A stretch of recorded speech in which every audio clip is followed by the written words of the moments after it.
Hello, nerds! Hello, nerds! Hello, nerds! Hello, nerds!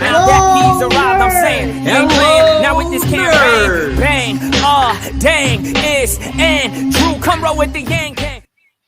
Hello, nerds! Hello, nerds! All right, James, welcome to the show. James Ellars, candidate for congressperson and a member of the Yang Gang, I can see from your t-shirt. Yeah! So tell us a little bit about yourself. Where are you joining us from, and a little bit about your background?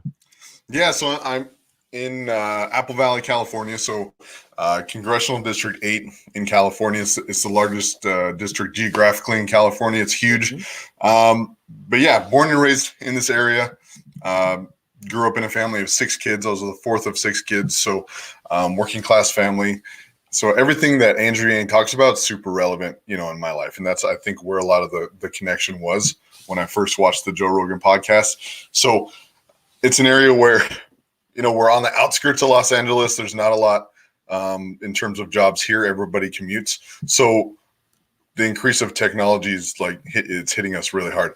So yeah, I'm married. We just had our 10-year anniversary, 2 kids, and I'm running for Congress. So Andrew Yang, I discovered him in June or July of this past year. Super inspired. So once I realized that there's an open seat in this area, I decided to run. So needless to say, without Andrew Yang, I wouldn't be running for Congress. That's awesome. That's awesome. What's like the main industry in Apple Valley?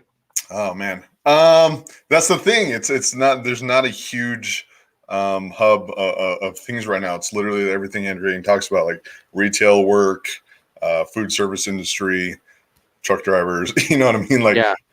Besides that, everybody has to commute. So we're about an hour and a half outside of LA with no traffic. With traffic, it's like 2 or 3 hours. So most people commute. So like for example, my background, sales, energy consultant. So I sell solar. So it's one of the industries where there's not as much of a need as there used to be because technology, Google, everything actually sell things better. So everything Andrew Yang talks about is super relevant in my life and the people in this area. So I figured we need someone talking about those issues, locally. And when did you decide to run for Congress? That's a pretty big kind of leap, right? To put yourself out there like that. Yeah, it's not something where I saw that there was going to be an open seat and I was just like, hell yeah, I'll run. Right. Mm-hmm. It's one of those things where I saw that there's an open seat. I looked at the people that already declared to run, and everybody was pretty much the status quo. Like nobody was going to change anything. Nobody's going to introduce anything new. So I decided, it was the day after my wife's birthday. So it was October 21st, where I was finally just like, all right, I need to run. Like if I don't run, nothing's going to change. If I do run, I can at the very least get these policies and everything out there. And yeah, so what was that conversation like with Mrs. Ellars? Well, no, exactly. It's like, hey, I think I might run for Congress, and it's like she doesn't really know if I'm serious or not because it's not really anything I've talked about vocally. Like, hey, I want to run for office, especially go straight to Congress, right? But she's always been supportive. She's really supportive of anything I do. So she's on board. She's fully on board, and it's been a fun ride so far. Lots of learning for sure. Now, is that kind of something you do on the weekends, or do you need to kind of like take a break from your full-time job and really go all in on it, or how does that work? So it's a little of both, right? It's something that I need to be out there talking to people. I need to be trying to do as much as possible while also on the side try to make enough money to, pay the bills. Yeah. But again, it's super interesting. It's super exciting. Again, being so energetic about Andrew Yang. One of the main things was like, if I'm going to be spending this much time, on a candidate talking about things, I might as well be in this race promoting him from a different standpoint too. Yeah. And I think it's been really beneficial in that way. So Yeah, but it's as time goes on. I mean, especially if I get past the primary, it's going to be something where I'm going to have to just raise a lot of money and do it full time, because in the general election, it's going to take a lot of time. So yeah. No, it's well, so how's it been going so far? Like, what's it like out there? it's good. It's a lot of people in this area are politically just disengaged. Mm-hmm. So when I talk to people, they're either disengaged or super polarized, right? Mm-hmm. So historically, this is a fairly conservative area. It's the congressman that's been in there probably, I think, 12 years is a Republican. So people either are disengaged and I have to really, dig in to see what their issues are, or they say, hey, what are you running as? And I say Democrat, and they say, nope, can't talk to you. So it's just getting past that hurdle of we're in a time where everybody's really polarized and working past that barrier. But it's good. I mean, especially when you talk to people about Amazon and technology taking away jobs, especially in this area. We just had our Sears closed down. That's been open forever. We have a ton of negative infrastructure, as Andrew Yang calls it, where there's just huge stores that were here in the past and they're just gone. We have like a Lowe's, we have Sears, Toys R Us. Like, there's so many large stores that are just gone, and it's picking up quickly. So the message resonates with people out here. It's just getting in front of enough people in the short amount of time is the main issue. But it's going really well. I'm excited. So nice. We'll see. Have you put on any events and sort of invited people, or what's your approach? So I had a meet and greet with some people, and we mainly did Yang Gang up here for that event, right? Where we just went out to breakfast and talked and went over everything. I have another forum coming up on the 17th. That should be interesting. That's actually like a political forum. They don't do too many of those out here. And then besides that, it's just getting out there and talking to people just face to face, like literally standing outside of like Walmart with cards and stuff, talking to people just wherever I could get as much traffic as possible. Because I think places like that, like stores or malls where there's high foot traffic, it's a lot better. My background's in sales, so from a sales standpoint, it's a higher conversion ratio when you're talking to people in that way versus like knocking doors. Yeah. Trying to do a lot more volume. Yeah, exactly. It's all about volume, right? Because knocking doors, most people aren't going to answer. Right. And then the ones that do answer, it's not guaranteed they're going to be super receptive. So trying to hit it at different angles. So it's been working. Yeah, that makes sense. I don't think I just find like when people come to my door, I feel like it's a little bit of invasion of my space. It is. It is. Whereas if I'm on the way to Costco, all right, I'll talk to you. Right, exactly. If only for like a minute or so. But besides that, I think door to door is a little, like you said, invasive. And being someone like I've done door to door sales before, and it's one of the least efficient ways to do things. So I'm trying to hit it other ways. Hey, someone's asking, do you have like a link to like a website or something where they can pitch in, or how do they get to know more about you? Yeah, so my name, just jamesellars.com, leads to my website. Has policies there, has everything there, and it has a link to my ActBlue site. So the ActBlue is actually just donate.jamesellars.com. And that leads straight to my ActBlue. And so I have all that linked up. And if you're following me on Twitter, it's linked too. All right, let me see if I can put this up there for everybody. JamesEllars.com. Well, that's a pretty easy one to remember. Yeah, I try to make it fairly easy. Just like that, right? Yep, perfect. And then from there's probably a donate link, very prominent, I'm guessing.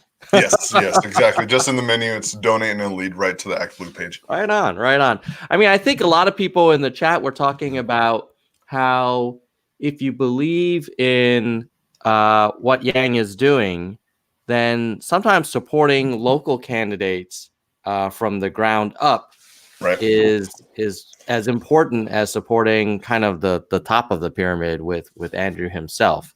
I think J Perrin 001 who's a frequent viewer and creator as well, makes a good point there. So let me ask you this, James. When you do connect with someone in front of the Walmart or on their way to Home Depot or whatever it is, what do you think is like the most effective, like, 10, 20-second opener to get them to like actually consider you as a candidate that they've not seen all the time? And how do you get them to like take that pause to open their minds a little bit? So I'm still hitting it from the angle of the presidential election and Andrew Yang, right? It's the main thing. Like, hey, who are you following the presidential election at all? Okay, have you heard of Andrew Yang? Mm-hmm. And the surprising thing is, like, most people have actually heard of him. They have heard of him. Yeah. Mm-hmm. Like one time, myself and Howard Yang from Orange County Yang Gang, we were outside of the Walmart and we were talking to people, and the reception was awesome. Like a lot of people have heard of him. So I usually use that, talk about, and if they haven't heard of him, say, hey, okay, well, his main policies, these companies like Walmart, Amazon, these huge companies that are, sucking up all the businesses, taking away jobs, aren't paying hardly anything in taxes. Mm-hmm. And his thing is that we need to have them pay their fair share in taxes and use that to reinvest back in the economy. Now, what's the best way to reinvest it back in the economy? Is it to give it back to the corporations? Mm-hmm. Like in 2008, we gave the banks $4 trillion. No, that didn't work. So his policy is to give everyone 18 and over $1,000 a month, and that's how we build up our economy. Does that make sense? Great. Have that conversation, and then at the end, be like, hey, by the way, I'm also running for Congress on these same policies. My name's James Ellars. Please support Andrew Yang and myself. So again, the whole goal is still Andrew Yang first and foremost, right? Just because if he gets into the White House, he'll have, a huge positive impact, not only with UBI, but again, being in this race has really brought the importance of democracy dollars, to me. Because if democracy dollars were a thing, I'd be beating everybody by a mile, but it's not. So he's the main priority. Yeah, you're a perfect example of, like, let's say there's a bunch of people here. There's already 83 concurrents, and then this video will probably get at least several hundred other viewers on replay. Right. If you had like 30 or 40 of them say, I like this Ellers guy. Mm-hmm. I mean, that's $4,000 that you could deploy in your local campaign. And suddenly, like, your little table outside Walmart looks a lot bigger, has a nice big canvas, like shiny, sign, and you've got nicer cards to hand out, and you could hire, like a intern or something to kind of help you make photocopies and, like just get people in front of more than one, or hand out coffee or cupcakes or whatever. Like that you can't do that now. Like the incumbent, he just probably, I don't know who your incumbent is. I assume it's a he, but it could be a she. That person has a Rolodex. They call up the local sort of big shots. They write some giant checks, and he's got $10,000-$20,000, no problem. And you are, as a citizen that's concerned, that wants to just help the country, you got to start from zero. And even if people like you, if the people who like you don't have money to throw around, like, how does this work? How is this fair? Well, exactly. And that's something where just like most of us are, with Andrew Yang, it's the first time really in this political landscape and digging into it and learning, like the caucuses, learning that whole thing. It's the same thing with a lot of people that are running for office that support Andrew Yang. So there's actually a UBI Caucus where there's about 30 people that are running for office that support the same policies. So, for example, in my area, the incumbent isn't running again. So it's kind of a best case scenario where you're not running up against him. Yeah, because I think it's like 90% of the time the incumbent's going to win, which is crazy. So my area is a best case scenario. So best case scenario on my side. So there's a corporate sponsored Democrat that I'm running against that has raised $500,000. And then there's on the Republican side, there's a guy who's been a state assemblyman who's also raised about $500,000. So in terms of, like, in the last election, people that won Congress raised about, on average, $1.5 million. Mm-hmm. So technically in my area, it's actually a pretty affordable race, Mm-hmm. quote unquote, at $500,000. But for people that are grassroots just getting into it, like that's a lot. Yeah, So, $500,000. I mean, that's not something you can put together overnight. right, exactly. Again, it's something we're all figuring out the first time we're running through it, and which with every election cycle, it's going to get better and better. And that's the main thing we're trying to focus on is, hey, we need to put everything we've learned together. We need to put these resources together so that next cycle, if the same people want to run again, cool, we'll have more resources. And we need more people in the Yang Gang that are interested in politics, and even like especially if you're not super excited to run for office, because we need more people that are hesitant, not just like, hey, I'm going to jump in just for, my resume and just for notoriety, right? We need people in there that are actually going to make positive change. So we need to put, resources, things together to make it easier for people to run. Yeah, you almost wonder like if a kind of GoFundMe approach would ever work, where you'd say, hey, there's all these Yang Gang kind of patriots out there that are willing to throw their hat in the ring. But in order to do that, like we want to make sure that they have enough kind of gas in the tank to make a real run at it. And so let's see if everyone, if each person can get up to or at least, whatever, $100,000 in commitments. Right. And then if that person does, then they'll go for it. Yeah. Because it's a big sacrifice. I mean, you're giving up your nights, your weekends. You're potentially going to have to give up your day job. Right. It's not great for, frankly, your spouse or if you have kids. Like that's a big sacrifice. And so I got to take my hat off to folks like you who kind of, put it all out there and say, like, I'm going to go for it from starting from scratch. But I do wonder, like, kind of systemically, if we only rely on these kind of courageous folks like yourself, like, I wonder if, like, we are, if we could go faster, if the movement said, you know what, we're going to back people, and we're gonna make sure that we fund them so that they have a real shot at it, and we're not going to have them kind of like scratch around, on their own. And then this way, people who might not be likely to run will know that, okay, well, if I kind of do this, like, there's going to be at least a little bit of a rolling start. I don't know. What do you think about that? No, exactly. I mean, you're spot on with that.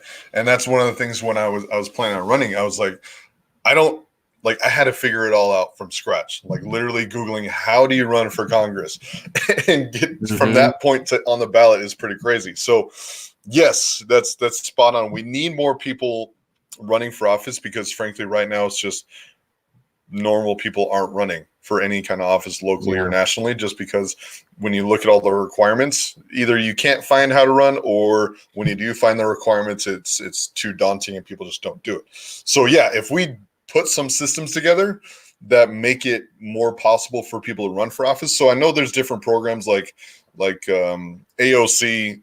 One of the big things that helped her get into office was the brand new Congress. So it's like it's a progressive, program that helps grassroots people get into office. If we put something together like that for Yang Gang, and that's something that we should definitely do. And I'm working on putting a lot of resources together, then we could get more people into office. But we have a good start right now with 30 people running, and I think we're all first time candidates. Are there 30 Yang Gang running for Congress right now? Yeah, there's actually. So if you look at Twitter, there's actually Twitter UBI Caucus. So it's something brand new. It's something Ryan Blevins started. He messaged me around October. It was just like, hey, I'm also running for office, supporting Andrew Yang and UBI. Like, are you interested in starting like a UBI caucus? I was like, hell yeah. So it's something where we have. I think it's around 30 now across the country. So it's a decent little group. And again, if we could take everything that we've learned from running, throw it into the next election, the next election, the next election, Yeah. we'll start to make a dent. And again, right now we're all just learning, just like we're doing with Andrew Yang, trying to learn the whole process, the best way to do everything. The whole Iowa thing, I think it was a shit show, but we need to take what we learned from that and apply it to the next one. Same thing with everything else. Like if we're taking everything we're learning and apply it to the future, like take everything from Iowa, use it in Nevada, right? Because it's also caucus. So that's how we make progress. And I think we'll definitely do that. That's really interesting. If there were a nonprofit or any kind of organization that said, we are in the business of incubating congressional candidates who are supportive of basic income and democracy dollars. Yep. And what we're going to do is we're going to staff a team. And if someone raises their hand, we'll do some feasibility analysis to make sure that this candidate, is credible and can make a credible run.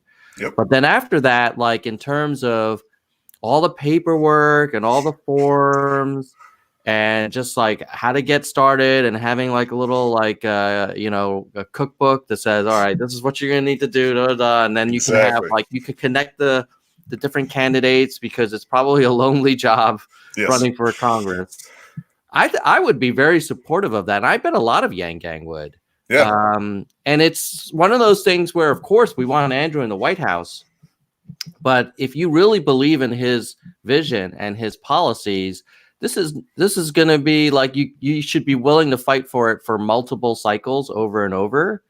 And wouldn't that be great if one of the legacies of this campaign not only was Andrew going to the final sort of to the Oval Office, but also a whole wave of Congress people getting to Washington as well, so that he's got this caucus as you and who was it? Let's see, what was that? Ryan Blevins. Yeah, we're calling it out. I think that's super cool. Is there a I wonder, is there a PAC or some kind of organization where Yang Gang can donate and it benefits all UBI caucus members? Or is it right now a hashtag? It's there's not a PAC or anything right now specifically for the UBI caucus. I mean, that's the tricky thing with the PACs right now, like Humanity Forward, Abundance for America, Math PAC. Like there's PACs out there, but me being a candidate, like I can't just directly talk with them and you know what I mean? Like, by definition, you can't talk to them. Right, exactly. Yeah. So that's at this exact point in time, it's a little difficult right there. But I mean, that's something where moving forward, it's definitely something where we can develop. And it's like, I'm excited about putting this all together and getting more people on board to run the future. I can see your wheels are turning for sure. A little bit. Like, I'm just thinking like, well, I know my wife would kill me if she saw me contemplating this. But like, if we had an organization where we said, all right, we're a nonprofit and all we do is provide free services to people running for office who are advocating for basic income and democracy dollars. And I wouldn't even want to call it a PAC. I would just say like, we just give free services. We're not buying media. We're just providing kind of, administrative services, legal services, like marketing, consulting, whatever. And this way, anybody who wants to, they can, like, we do maybe like these weekend boot camps, and we have kind of like 24/7 support if anybody needs, kind of help, and we kind of connect people. I don't know. I wonder, like, that might have real impact over the long term. I don't know. Let's think about that. Maybe someone's already out there doing it though, and then I can just write a check. I'm working on it. Like everything you're talking about, like I'm working on it because you're spot on. If we had something exactly like that, it wouldn't even be that difficult to put together. Using the people that are currently running, because having figured out the system now, like from 0 to 1 to where I'm at is like, there's a ton of info, a ton of data. And if I put that all together alone, like that'd be super beneficial to people. But some organization, I Yeah. I mean, this is not that dissimilar from, as you know, in being in California, in Silicon Valley, there's all these like startup incubators. Exactly. And they're like, hey, you're a founder, you have a great idea, but you probably don't know how to incorporate. You probably don't know how to sort of, make sure that you're following all the rules for raising money. And you probably don't know about how, like, maybe you need to be connected with the right kind of vendors and this and that.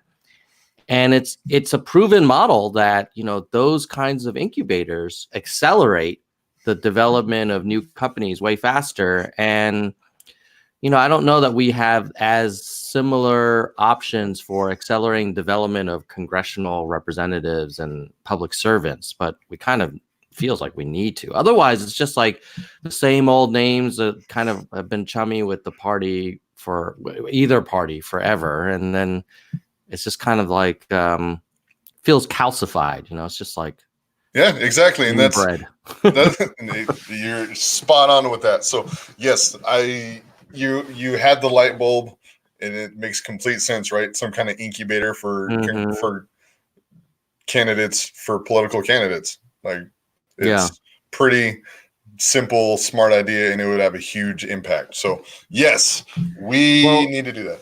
Yeah, well, you keep me posted, James, about that. I'd love to be supportive any way I can, and I'll be honest with you. Like, I have myself contemplated, like, well, I can continue to make content about this stuff, and at some point, like, I could also try and have a more direct role in change in America, right? Yeah. But it's a very daunting decision because it affects your wife, your kids, or your spouse, your children, your dependents. Affects like where you live. Like, well, what if it worked out? Then you're moving to DC, and that's disruptive. And then financially, it's I'm sure there's a decent salary, but if you're in a great if you're lucky and you're in a good position financially now, like, you're going to give up a lot of stuff. Right. And then on top of that, you're putting yourself out there for all kinds of smearing and dragging, like, your whole family through a lot of, junk. Right.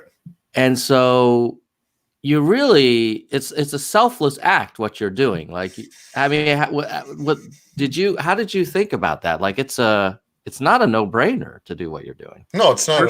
It's not at all. And it's so the big thing that impacted the decision to run at the time is so we're born and raised in this area. And, and a few years ago, we're just like, hey, let's go check out different parts of the country. We're both from this area. We haven't really traveled that much. So we spent a year in Texas. Then after Hurricane Harvey, we jumped over to Florida, and I was working at Disney.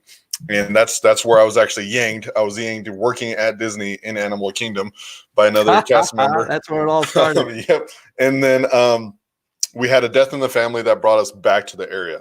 Now, one of the reasons we left this area is because there's not as much opportunity. You still have the high cost of living. It's a lot of things. It's a tough area to live in. So coming back to this area, I was having the same issues that everything Andrew Yang's talking about. Like, there's just not the amount of jobs. The cost of living is really high. There's all these different things that are making just getting by really tough. And looking at the congressional races like, okay, nobody's talking about any of these things. Like, nobody's talking about it at all, and it's affecting this area more than most areas. So either I can not run and just let the situation continue to degrade and nobody's going to talk about it, or I could run, bring these issues up. Best case scenario, I could get into office. Worst case scenario, I'm bringing these things up so they're actually talking about it. So at the time when I decided, it's just like, it's not going to get better if we don't do anything, right? And again, it's not really something where there's a ton of upside, just because, like everything you said, but I'm really, like, there was a couple times where I thought I wasn't going to be able to get on the ballot. Like, I was working on a project at the time. So just to get on the ballot, it's about a $2,000 filing fee just to get on the ballot. So thankfully, I was working on a couple projects at the time where I had the money to do that. So just to be able to get on the ballot and to do all the FEC paperwork and like figure all the different loops you have to jump through to get to this point, like it's already been worth it. So the election's March 3rd and we'll see what happens there. But just to get that knowledge, just to get that exposure out there for, you know, UBI, Andrew Yang, everything, it's already been worth it to me. And then again, like we've talked about moving forward, if we could take all this information, put it in some kind of, you know, nonprofit, something you've talked about, and be able to help people do the same thing without a lot of the headache. Yeah. Like it's just going to keep getting more positive. So yes, it's a difficult decision. Yes, it's in the beginning, there's not a ton of upside, but moving forward, it's going to be super beneficial to everyone. And, it's, you know, more people should do it. Like you said, like you're starting with the content piece. And again, thank you for doing that. Cause that's, I mean, it's huge. It's very, very necessary. And if people are thinking about possibly maybe running for office, like the main thing is start early. I started super late. So not only did I have to figure out I had to do it very quickly, start early, start making content, get your voice out there. Not only get your voice out but get the practice, because even if you're good with people on the street, it's completely different on camera. And just start making content, find out what you're passionate about, and go from there. So what you're doing right now, I mean, it's awesome. You're already making content, you're talking to people, so that way if you did run for office, you already have a base of people to work from. And everybody else, I mean, and then the content just for Andrew Yang, period. We need more people making content just because we need it everywhere. Like if you look at Google Trends, like I know you do, the more people we have talking about Andrew Yang and putting content out there about UBI, the more those needles will move. So it's, again, back to the original thing. It's, you know, it's a little daunting, but it's worth it in the long run for sure. You know, someone was saying in the chat earlier that, well, shoot, we've got so much power in the idea of democracy dollars that you could argue there's a place for a democracy dollar caucus. Like that could be the central kind of tip of the spear, let's say. Yeah. And that I think the argument is that, wow, UBI is a heavy lift. It's you got to explain why people are still going to work. You got to explain how you're going to pay for it. You got to explain why it's not socialism, blah, blah, blah. And I think it was Soda Water who made this argument. And I was curious, like, have you found any receptivism to or a good reception of the idea of democracy dollars versus UBI, or do you find that UBI is a more profound, kind of impactful angle to get people excited about? So amongst just normal people, I think UBI, once explained, because there's a little bit of a learning curve, once explained in a way that makes sense, I think that's a little bit more impactful. When you're talking to anybody that's running for office, democracy dollars is super impactful and relevant, just because the money in politics isn't, you know, people aren't really thinking about that as much, but it's just as important, if not more, just because, you know, Citizens United allowing just unlimited amounts of money in political races right now is crazy. So literally, if we had democracy dollars, it would flush all the money out of politics, and then we could move on and do everything we want to do, right?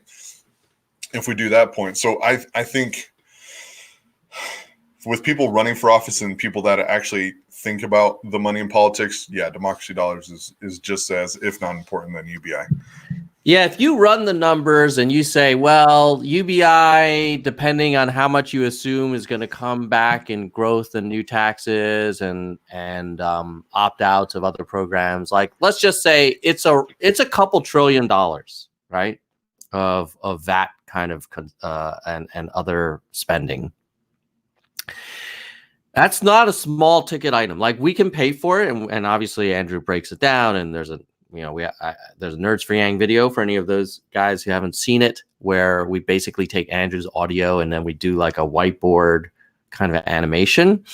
But it's a big number, whereas democracy dollars, 20 billion.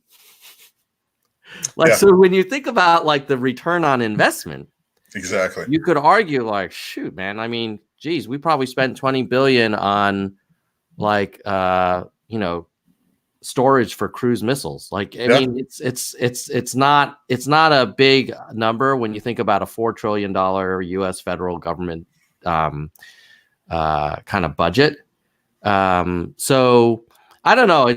But at the same time, it doesn't sort of, it's harder to explain, because you're saying, hey, there's too much money in politics. So what we're going to do is we're going to have everybody get a little bit of money.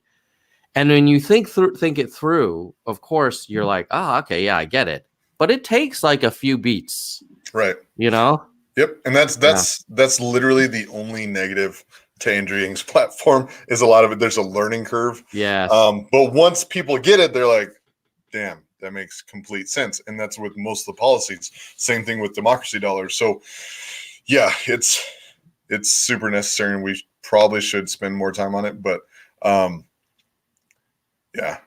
it's I think democracy dollars resonate most with people who spend a bit of time thinking about government and politics and what's broken in politics. Right. But the everyman who's worried about making their rent or paying for their mortgage or their kid's future, the idea of, well, this will help more people run for office and remove influence of these unnamed special interests.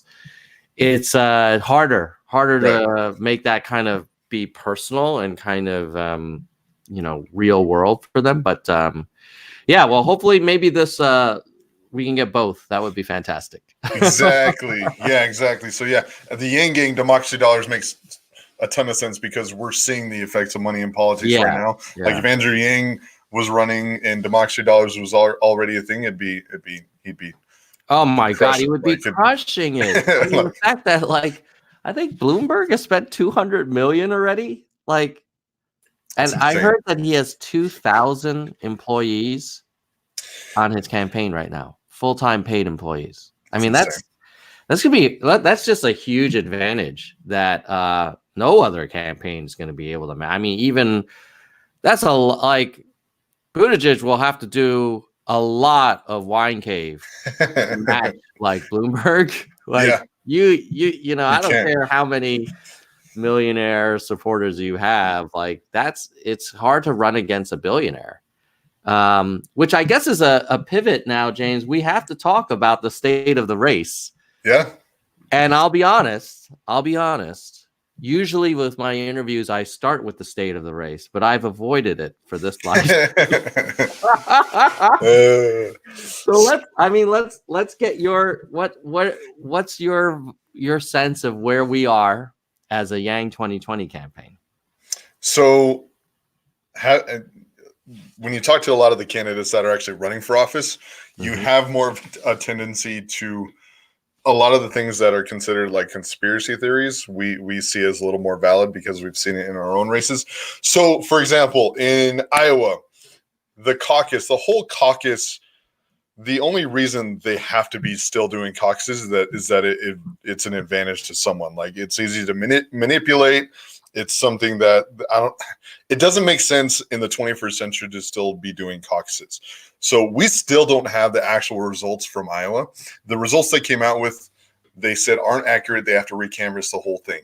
So Iowa was just a shit show, and I don't trust any of the numbers yet. Mm-hmm. So again, at the time, it was super frustrating. Just like a little bit last night for Yang Gang, the debate was a little frustrating. Mm-hmm. But when you take a step back and look at it, it's like, okay, a few of these things were kind of orchestrated to have it play out this way. So I don't think the outcome for Yang was as bad as they wanted it to seem, because we still don't know what happened in Iowa. Like, we literally don't have the actual numbers because they called for a recanvass a day or two ago. So we don't know the numbers. So going into New Hampshire, I'm still being positive. it's a voting state. It's not a caucus state. So we actually, get votes. It's not something where if you don't have 15% at a certain location, you don't get anything, which is another BS policy. So it's going to be interesting. I don't think Andrew Yang will win. I think Bernie will win. I think Warren will probably do good. Pete might get third. Yang will probably be fourth or fifth. Biden, I hope, tanks again. But it's early on, right? So it's one of these things where just like everyone, just like all the rest of us, Andrew Yang is the first time running. We're all figuring it out, and we're getting a ton of knowledge from it. And if we don't use it, if we don't compile it and use it for what's coming up, then that's when we're failing, right? So the race, it's just starting, right? Like this is the mild part of the 2020 election. Imagine when we get to the part when Trump's involved. Like, it's going to be crazy. So right now, we just need to stay composed, make our calls into these states, do what we can for the campaign, for Andrew Yang's campaign, and keep moving. Like, just focus on progress, right? It's really easy to get frustrated. Let me share some numbers. I know that the Iowa results are being recanvassed, which is very disappointing. But let's look at the results that we have so far. Yeah. And what's interesting is, like, there's two tails of Iowa. Right. Tail number one is what Buttigieg focuses on, which is like, hey, I got X percent of the post-alignment second round voting, right, and I got more delegates than Bernie. And then anyone who's a hater of Yang will say, ha, you only got 1% and you got no pledged delegates, right? Yep. But if you scroll down and you look at the first vote, which I would argue is the most democratic way of looking at it. Like, who cares what everybody's second choice is that was exactly. Then you can see that Yang actually got 8,000 first votes compared to Buttigieg's 37,000. It's actually like for every 5 Buttigieg supporters, there was 1 Yang supporter. Or if you look at Biden, for every 3-ish Biden supporters, there was 1 Yang supporter. Right. And so it's not the blowout. It's not the 1% versus 26%. It's not 26 times the support for Buttigieg that some people are claiming over Yang. Right. So and then to put this in perspective, so if you look at these vote numbers, the amount of votes each candidate got. So in my congressional race, in my district, there's 750,000 people. In terms of turnout, for me to for sure move on to the next round, I need 40 or 50,000 votes in my congressional district.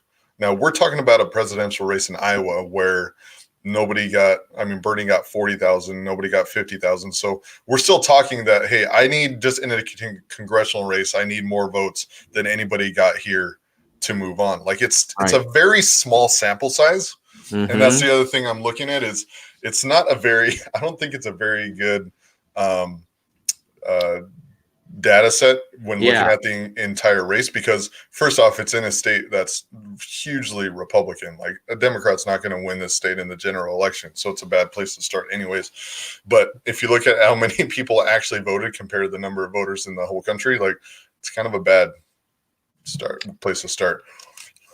Yeah, it's for sure more complicated than, Yang only got. I mean, it pisses me off when people tell me, like, Yang only got 1%. It's like, no, dude, he got 5%. This crazy ass rule forced all of his supporters to have to either leave or reluctantly support someone else. And by the way, that's still about 1/5 of what your so-called leader got in Buttigieg. So, and considering that Yang has kind of come out of nowhere. I mean, in fairness, Buttigieg came out of nowhere as well, although he did run for DNC chair. So he was a little bit more of an insider in the party than Yang for sure. Yeah. Now let's talk about New Hampshire. So Iowa, I think I would conclude that Iowa was not we did not come out as strong. Like, even Right. though 5% is pretty decent, Yeah. I would have hoped for double digits in Iowa. Yeah. And I think a lot of us were hoping that the polls were, massively undercounting. And I think Right. in hindsight, they were pretty good at predicting who would turn out to go to a caucus. One nuance there is that you may have a lot of Americans support a candidate, but that doesn't mean all of them are going to spend 3 hours like in some basketball court, Right. like, caucusing. And I don't know if that's the way we should pick our president, like, because then you only get the people where it's like raving kind of, party activists all the time that pick the candidate. And that may not be the best kind of unifier for the country. But no, if you look at the turnout was actually down. Yeah. I mean, just think about millennials. Like, millennials with our attention span is super short. Like, are millennials and young people going to go sit in a caucus for 3 hours? Hell no. So it's just a bad. It's an 1800 system. Like, it shouldn't be being used anymore. Unless you're releasing like a new iPhone, I don't think the millennials will stand in line for anything for 3 hours. Hell no, exactly. That's what I'm saying. Like, the new Star Wars ride at Disney, like, maybe not even that. Like, so you guys want to stand in for 3 hours to vote? Like, in the cold. So that's Iowa. I say Iowa. I'm going to call that disappointing, but not a lethal blow to the campaign. Right. Now let's talk about New Hampshire. What are your thoughts on New Hampshire? I mean, I personally feel like New Hampshire's a fresh start for us. We've got a lot of independents. It's kind of an open primary. You don't have to vote for 4 hours. You can just go in like a normal process, cast your ballot, and get on with your day. On the other hand, you've got neighboring states of Massachusetts and Vermont, which obviously will favor Warren and Bernie. And then you've got Buttigieg that's getting like great news coverage these days and tons of mentions. What's your take on what's going to happen with our boy Andrew? I think he'll do better than Iowa for sure. I mean, Iowa, again, it's super Republican, the whole process. I just don't, again, I could be being biased, but I think Bernie will win because if you look at the polls, even if they're off a little bit, I mean, he has a huge lead. I think Bernie will win. Again, it's in Warren's like kind of geographic area where she's been. I don't think Biden will do well. I think he'll get fourth or fifth. I'm hoping, Andrew Yang gets third or fourth. And then Mayor Pete, I think Pete at this point, he's going to start fading away. I think he's not going to do as well in New Hampshire. He'll still probably do decent. South Carolina or Nevada, I don't think he'll do well. And then South Carolina, he'll just get crushed.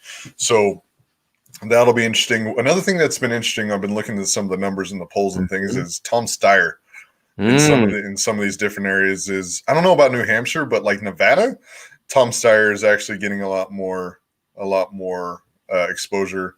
South Carolina, he's supposed to have a decent amount of exposure. So that's going to be kind of, and he actually did well at the debate last night, which was surprising to me. So Tom Steyer's kind of just out there, and it's a bit of a dark horse. He is. You gotta take him a little more serious, especially to your point in SC and Nevada. Yeah, exactly. And then I think Bloomberg doesn't get in until Super Tuesday, March 3rd, I think. So I mean, that was a lot of different answers for your question, but well, let's. I have some data for us. Let's take a look at media coverage in the last week. Okay. And most Americans, for better or for worse, get their election information from news, national news, and cable news, right? Right. So this is the total mentions in the last 7 days from CNN, MSNBC, and Fox. And what you see here is you've got a lot of mentions of Sanders, Biden, Buttigieg, Warren. And basically only a fraction, 279 mentions for Yang versus, in this case, 4,900 for Sanders. So we're getting mentioned less than a tenth of what Sanders is getting. And then even Klobuchar is getting 3 times as many mentions as Yang. Yeah, that's weird. So that's that. And then if you look at mentions over time, Yang is this very light green one at the bottom. And then obviously you've got these top 3. You've got Sanders, Biden, Buttigieg just really dominating the media coverage. And then if you look at the big old school network news like ABC, CBS, NBC Evening News, in the last 7 days, Yang was mentioned once. Bullock was mentioned 4 times more than Yang. Steyer was mentioned 12 times more than Yang. Klobuchar 20 times more than Yang. And then Buttigieg looks like 100 times more media coverage than Yang by the traditional network news.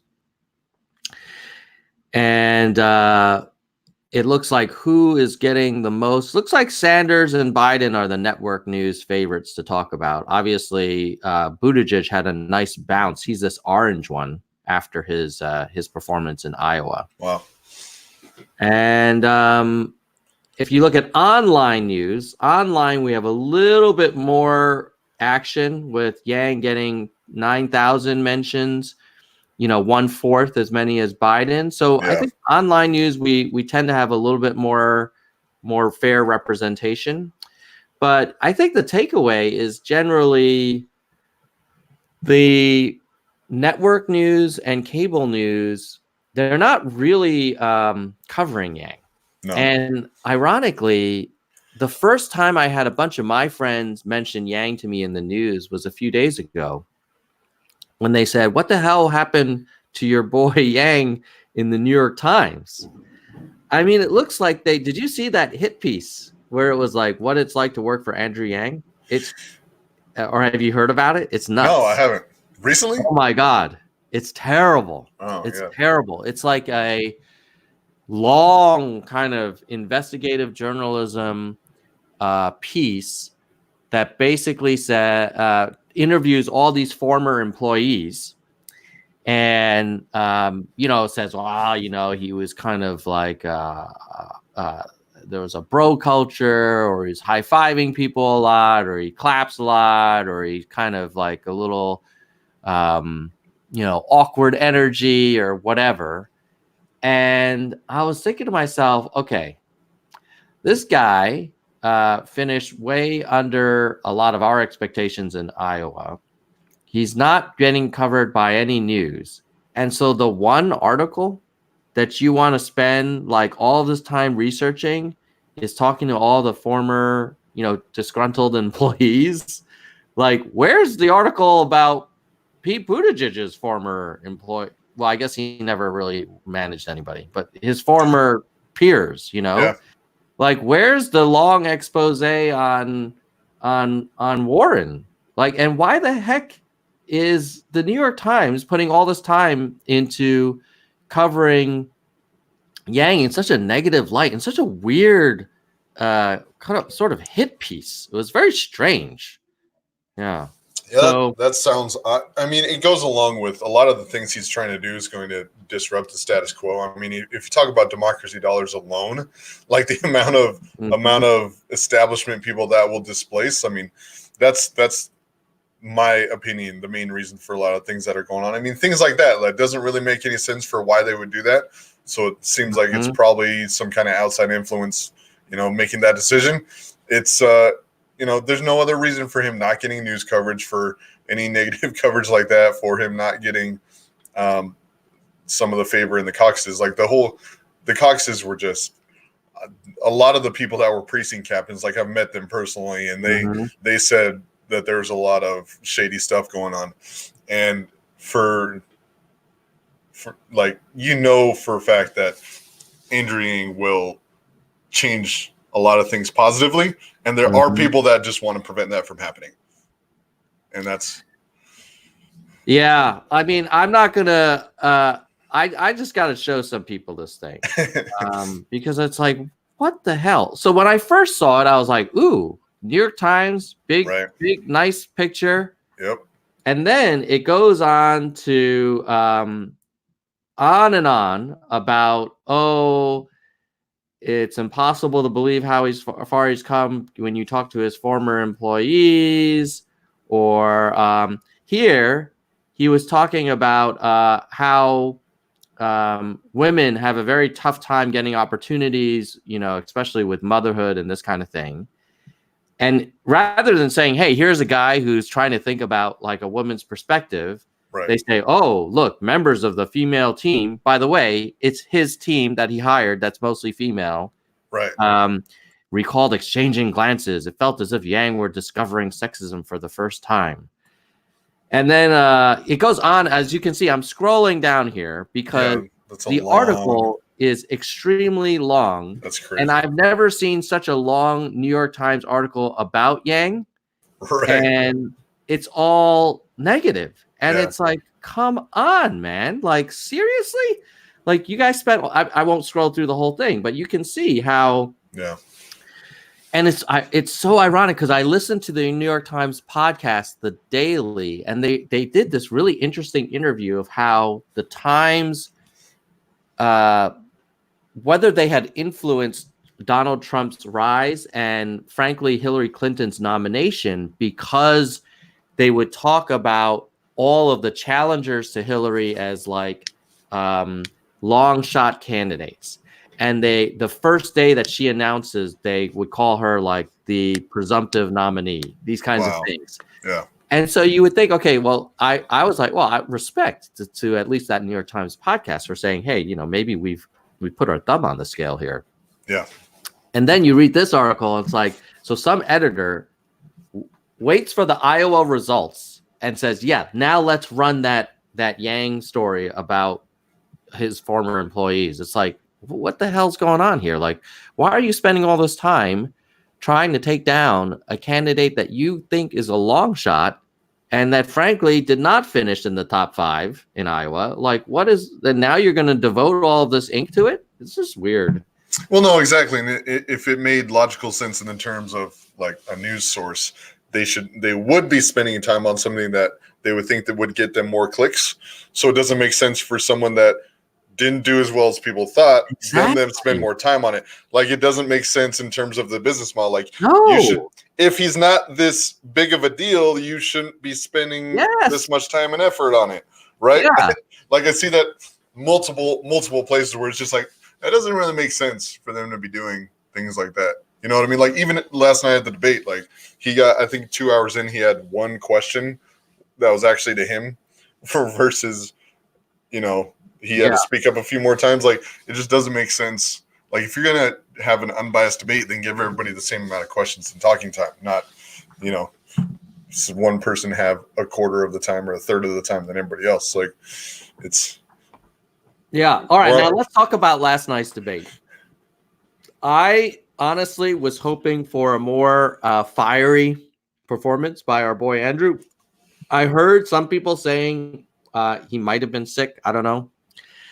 But my thinking is, okay, if you had a tough Iowa showing, and New Hampshire is really important, and it's the next primary, and this is the debate before the primary, right? You gotta change it up a bit. It's like if you're in a football game and you're not running the ball at all. Even if you're a running team, you got to throw it. You got to try some play action. I don't know, right? You're not just going to keep, grinding it away and kind of getting 3 and outs. And so I was hoping for Yang to be more confrontational or at least more aggressive. One thing that I noticed, and I know a lot of people are going to say, hey, he's not a negative person. He's not going to pick fights with people. Okay, maybe.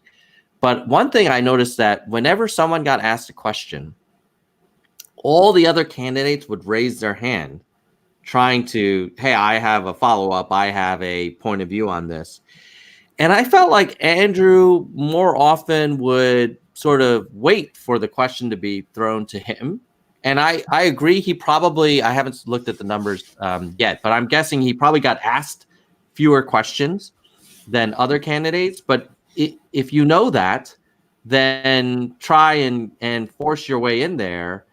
This is like, you were talking about Disney. Like, if you're at a very busy theme park and the lines have basically sort of crumbled, and everybody's just trying to jam their way in. If you just stand there and wait for your turn, you ain't getting on that ride. Right. Yep. And that's at the time watching it, yeah, it was a lot of the same things. But I mean, it was kind of obvious. At one time when he was trying to speak up, it was when right after Mayor Pete was finishing up, Yang was speaking, and you could only hear him through someone else's mic. Like you could only hear an echo of him, and then you could literally hear them turning up his mic. And then there's a few things like that where people posted again. The context for this is me being in a race where I see a lot of things where they're kind of planned disadvantages for candidates. These things are a little more sticky to me. People were posting that the people that were at the actual debate said Yang was a lot more animated and everything versus they were showing on the live stream. They said he was waving his hand, and one point he shouted like it was the Russians, like just to try to get them to turn his mic on because he was trying to speak up and they weren't giving him anything.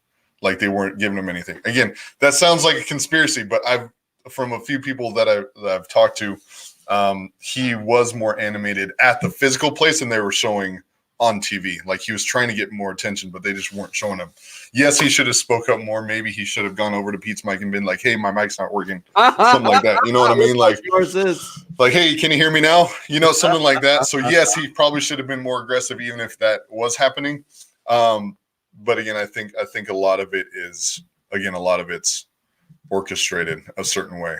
But well, yeah, I mean, I think, and it's not necessarily. It doesn't have to be a conspiracy theory because I think for audio visual, they can't have everyone's mics on simultaneously. Otherwise, it'll just be a freaking clown show. Yeah.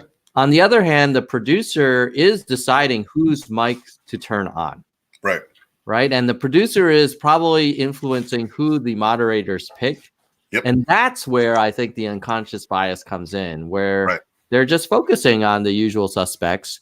And you know, there was one exchange where Buttigieg was talking about, oh, you know, the GDP doesn't reflect the health of the country kind of thing. And you could argue if the moderators had thought about it and if they knew the candidate and done their homework, they would have said, you know, Mr. Yang, you've spoken about this too. What is your view about, you know, the metrics that affect, you know, that measure the health of the country? And then obviously he could have gone on. It's sort of like if someone asked about healthcare or you know, Medicare for all, of course they would go to Bernie and get input. So if you're talking about campaign finance reform, measuring the health of the country or income inequality, and you're not going to Yang first, in my opinion, or at least a follow-up, then it says to me, like, you as a journalist really didn't do your homework. Well, even I mean, you talk about the most obvious thing too, like all those topics spot on, but also the topic, hey, if you're talking about race and you're not going to call on the only non-white person on stage, like you guys, you know what I mean? Like you had that whole conversation without calling on Yang at all. Like you don't see any issue with that? Like it's crazy. That is so weird. That's like, well, let's talk about women. Oh, you know, Mayor Pete, what do you think? No, exactly. And like they asked, I mean, they did it a few times. They asked, they said some quote about Bernie Sanders and Hillary Clinton commenting on them, and then they asked Warren what her opinion on it was. Like, I don't. Yeah. There's a few things like it's just like the New York Times article. It just has this weird taste in your mouth where you're just like, that doesn't really make sense, like from a logical standpoint. You know what I mean? Like, if you're talking about certain topics, you want to go to the specialists on those topics, which they weren't doing. Like, especially for Yang, but then all around they just were kind of. It was off. I don't know. It wasn't a very memorable debate, honestly. Like, there's not too many things that stuck out. Like they were talking for hours without saying hardly anything. Yeah. I mean, the reality though is that at least so far in the post-debate coverage, those charts that we were showing about media mentions are not going to look any better for Yang, sadly. I guess I can find some solace in the fact that when he has really killed it in debates and performed really well, that doesn't seem to move the voters as much as we would have hoped either. Right. Well, So, even when he does well, quote unquote, does well in the debates, he still has the least amount of talking time. yeah. Right. Yeah. Now, I didn't get to watch it because I was slammed at work. But did you see the CNN town hall? I heard he did pretty well. Yeah. In that. Yeah. One. I mean, one of the big, in terms of looking at data, one of the big things with the CNN town hall was that most other candidates asked between, 15 to 18 questions. They answered that many in an hour, and Yang answered 29. Yeah. So he answered way more questions. He was a lot more efficient in answering, and he actually answered it with policies that he's working on, versus the other candidates would just go on a random story about their friend from their childhood, not really talk about the question that was answered. So his reaction, I mean, the reactions from the town hall for Andrew Yang were vastly more positive than anyone else. Yeah. So who knows? Maybe that will have as much, if not more, influence than the debate. So I'm glad we had a good town hall. I do want to say one thing. I noticed on Twitter last night, there were some people who were really frustrated and kind of disappointed. And I am too. Like, of course, every time we have an opportunity to be, under the clique lights, you want your candidate to really shine. Right. We should acknowledge that, and then people are disappointed in Iowa. I get that. We should acknowledge that this guy has spent the last 2 years of his life running for president. Not drawing a salary, being away from his kids, being away from his wife. He's out there like multiple events a day. He's putting himself out there, even though I'm sure he's looking at the same polls, and it doesn't feel good for him either. Right. And so let's just, I'm not saying we should sugarcoat where we are, but let's also hang together and support this guy, because he's come way farther than a lot of people have ever expected. And I think he is influencing the other candidates. Like, even if we don't get the nomination, I think, especially Biden, although I know that he's really struggling, but other candidates are thinking about UBI and technology and automation and democracy dollars probably more than had he not run. And there's all of us. I mean, right now, this live stream on a Saturday morning, we've got almost 200 concurrent viewers right at this time, and there'll be several hundred more watching the video after. And that's because of Andrew Yang. Right. And so, let's keep working hard. Let's dig in further, but also let's not forget how far we've come and how much Andrew has kind of put out there. As we were talking, like, for you running for Congress, like, that's more than 99% of us are going to do. And I think for Andrew to spend the last few years and writing a book and going all over the country, like, that's pretty hard work, and it's a slog. Yeah, exactly. And he's I mean, the amount of stuff he does is insane. The amount of events he does, the amount of traveling around, the amount of content he creates. I mean, he's been on podcasts, he's been on your podcast, or your show. He's doing all these things, and from a standpoint of someone running for office, like, I don't know where he gets the energy, like, literally. And he's done a lot. And again, the whole thing with this is we need to make sure that we're continue moving forward, right? We need to take whatever we learn from the day before, apply it to the next day, and keep evolving. Because as a movement, the way we succeed is to put these resources together and create more of a movement, more like for example, in Iowa, the app that broke, that shadow app that broke, Bernie Sanders' campaign had a similar app where they were reporting all their results. Like, we need something like that. We need to create, like we talked about earlier, the Incubator. We need to create something like that. Act Blue, the account where people send fundraising things. Yeah. Like, we need our own version of that, so our data is not being sold to other candidates. Like, we need a lot of different things so when we're frustrated, like, it's just like that. We're so passionate and we have so much invested in it. Like Andrew's doing everything possible and he's done an awesome job. And we need to give him as much help as possible. And I think we're doing a great job with that. We have, I mean, everything you're doing. Thank you for everything you're doing. All the resources the Yang Gang's put together is awesome. And we need to keep developing that and keep moving it forward and keep going the right direction, because the worst thing that can happen is that we all get frustrated and we stop working for it. And then, you know what I mean? And we lose that momentum. Andrew Yang's young. He's in his 40s. Most of these candidates are in their 70s running. So literally if Andrew Yang, worst case scenario, he doesn't get in this time and we keep moving everything forward and we're that much more prepared next time, like he'll crush it. Like, so the worst thing we could do is to get frustrated and just stop and start bad mouthing Andrew Yang. Like that's not something we need to do. We need to just keep moving forward. Like we're going in the right direction. We're getting exposure. He's on the national stage still this far along. It's crazy from where he started. So we just need to take a breath when these things happen. When things like Iowa happen, things like the debate where you wanted him to do better, just take a step back, take a breath, because I was frustrated at both ends. Like the Iowa the night of the Iowa caucus, I didn't go to sleep till 7 a.m. Like I was that into it. I know. Like, so I'm there with you. I understand.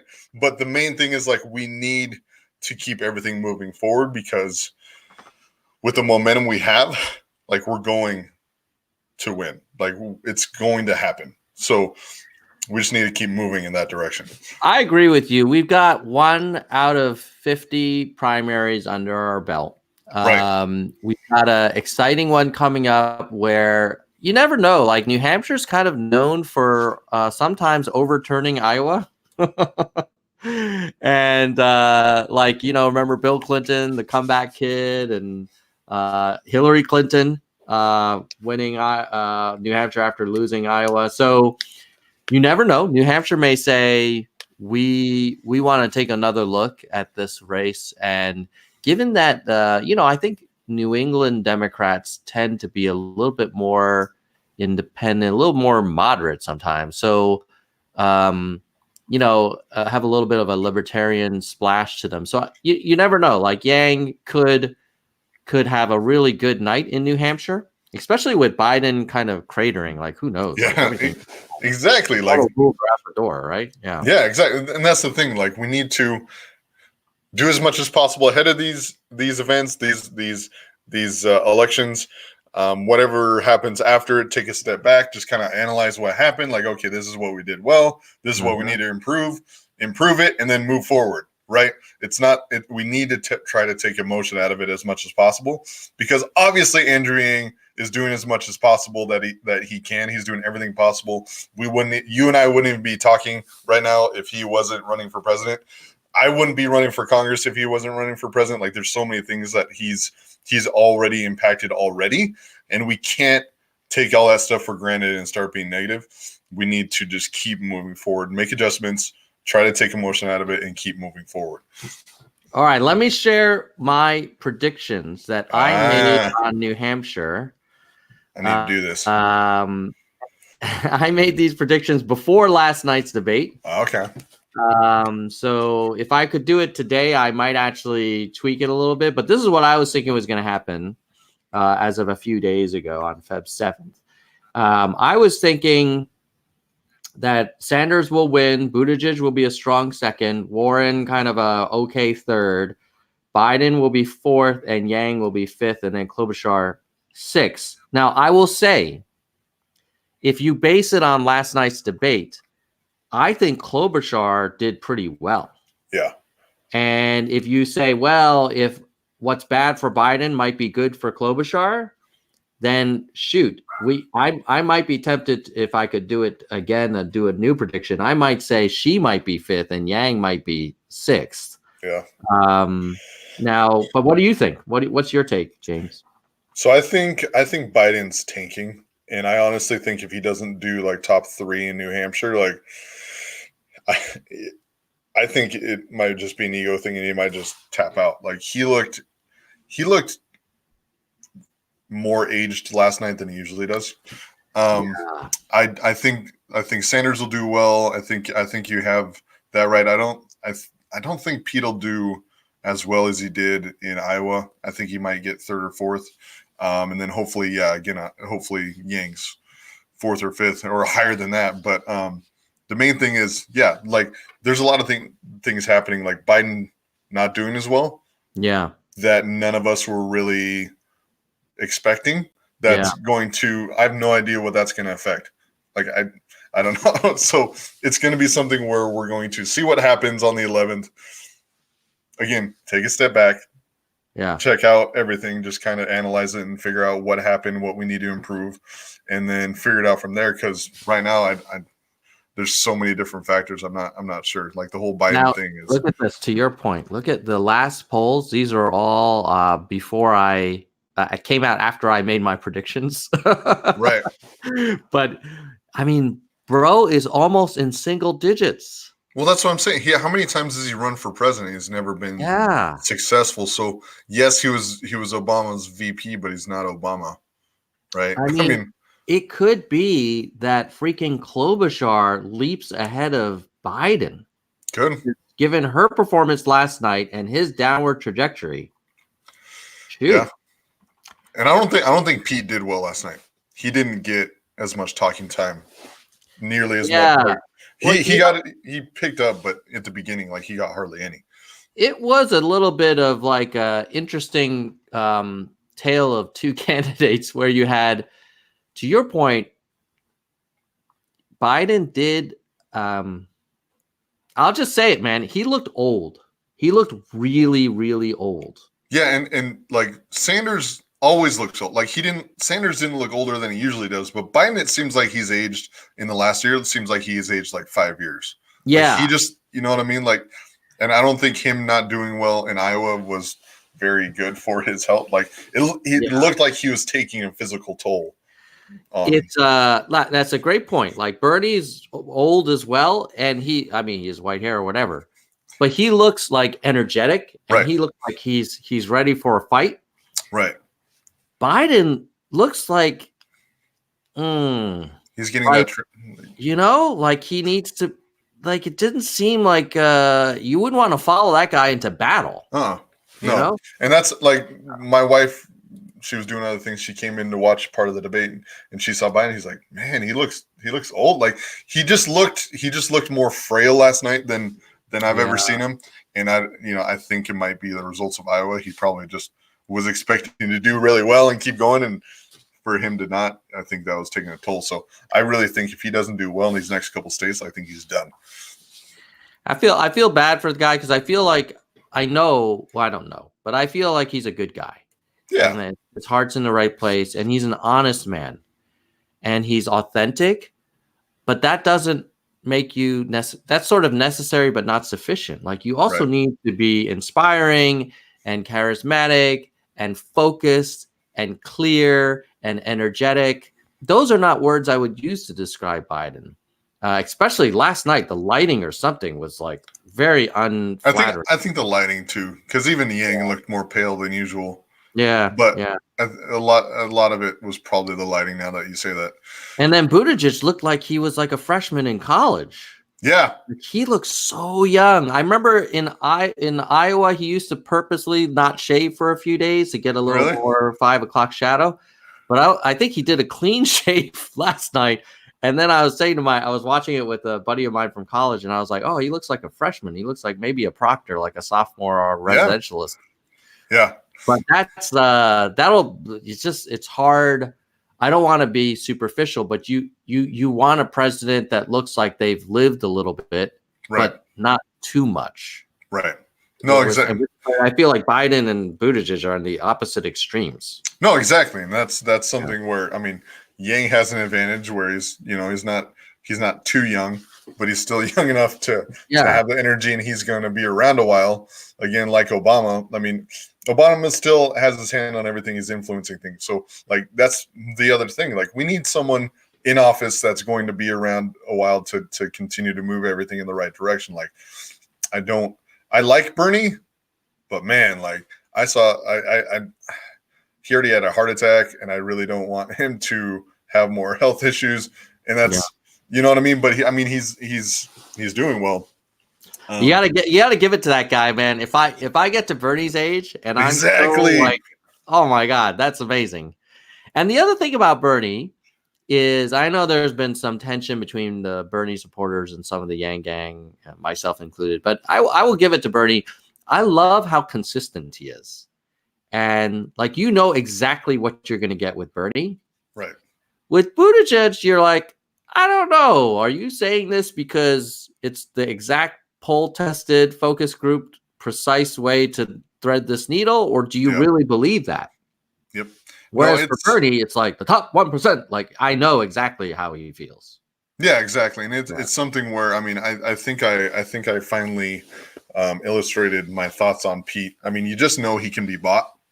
Like, you just know he can be bought. And what he's saying is not his actual thoughts, especially from Yang Gang. Like, we know the second he starts spouting out one of Andrew Yang's talking points, like last night, the closing statements, when he started talking about like the way we measure our economy, I was just, my brain was exploding. So it's just things like that. Like, you're not authentic. Like, how can I trust you with anything if you're not authentic and you could be bought? Like, it's just not there. And that's where I think Bernie and Yang have the advantage, because besides them, I don't really see. I mean, besides like Tulsi's the other thing. I don't know what's going to happen, because apparently she polling a little better than New Hampshire. Yeah. I didn't think she'd get 0 in Iowa, but she's polling high in the CNN poll. She's at 6, higher than Klobuchar and Yang. Jeez. Can you imagine if she got a delegate? If she got a delegate in New Hampshire and then she made the Nevada debate, like how insane would that be? I think in some weird way, the longer this race gets kind of like uncertain and there's like a contested outcome, the more time the Yang Gang can kind of gather our troops. Exactly. And like, I'm kind of glad that it wasn't a slam dunk for Bernie or Buttigieg in Iowa. I'm a little bit sad that Biden might exit so soon, because I actually I don't think we want convergence too quick, because our guy needs to kind of get more momentum. Yeah, you're right. And that's the thing. It's it's just up in the air right now, because yes, Bernie technically won the popular vote in Iowa. We got 26%. But if you look at the 2016 election, he got 50%. So how did you lose half of your support? So there's so many things. There's so many different factors that can happen. That's why, like, I'm super positive for Yang, because anything can happen at this point, right? Like, yes, Bernie won, but he got half of the percent of that he got in 2016, and he doesn't have the turnout that everybody thought he was going to bring this turnout against Trump, and it's just not happening. So seems like it's anybody's race still. Well, no, exactly. Yeah. And to your point, like, the longer it stays uncertain, the better it is for Yang, because he does need a little bit of a learning curve, you know. But once it clicks, once they get that light bulb, like, we're the most dedicated people ever. So, so I think it could go well. Well, James, I know we said we'd keep it to about 45 minutes, and we're at an hour and 20. It's all good. Well, I really appreciate you coming on to the show. And for those who are joining us late, just know that James is running for Congress as part of the UBI Caucus and as a ready to be a partner for President Yang in D.C. So if you want to support him or you want to know more about him, watch the replay. My sense is, James, you're a thoughtful guy. You are you're putting yourself out there. You're working hard, and you care. And you're not a normal sort of like dyed-in-the-wool politician. And in my book, that's a big plus. Yes. So appreciate you. And, you know, you're out there, you're standing in front of Walmart, handing out cards, like trying to talk to people one after another. And that takes a lot of thick skin and time and belief. And so I wish you all the best. I hope you surprise some people as well. Yeah, Yeah. it's super interesting. Like these are the cards I hand out. So I got all the Yang Uh-huh. stuff on the front, then on the back, half There you Yang, go. half me. So I There have you go. It's like 2 for 1. I yeah, love it's it. trying 75% Yang, and then I'll throw me in there at the end. So Nice, nice, but nice. yeah, thank you for having me. And again, on behalf of everybody that follows you, thank you for everything you do, because you're definitely moving the needle with everything you're doing, and we need more people like you that are spending your free time doing things like this. So again, thank you for everything you do, and then thank you everybody for watching too. Absolutely. It's my pleasure. And we're going to keep fighting until we make some real change, because the country needs it desperately. Right. Exactly. And so we're all just doing our best, and best of luck to you, James. And with that, I'm going to say goodbye, nerds. Goodbye, nerds. Love it.